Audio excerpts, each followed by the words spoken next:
রাত্রিবেলায় গরম দিঘিতে থানাতে চলে এসেছি, ব্যাচম্যান আছে দেখা করলাম। তারপরে এই যে আবার ব্যারাকে যাব খাওয়া দাওয়া করে। কালকে ডিউটি, কি ডিউটি হবে দেখা যাক। সন্দিঘি থানা বাই। আবার কালকে সকালে দেখা হবে। খাওয়া দাওয়া করে এখন শুয়ে পড়ি। এটা কিন্তু সৌম্যজিৎ রয়।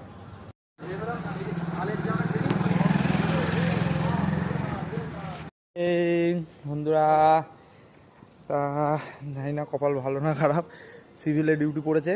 এই দেখো দুই বন্ধু আসছে ড্রেস পরে, যাচ্ছি করণদিঘি স্কুল থেকে। এখন বেরোচ্ছি, এখান থেকে একটুখানি রাস্তা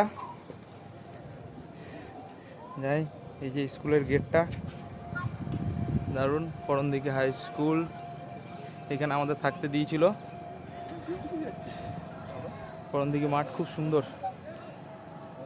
এত সুন্দর মাঠ, কিন্তু আর খেলার সময় নেই। ঠিক আছে চলো ভেন্যুতে গিয়ে দেখা হচ্ছে ভাই। ডিউটিতে যেতে ব্যাটসম্যানের সঙ্গে দেখা, এই দেখো দুই ব্যাটসম্যান, এই যে ভেন্যু।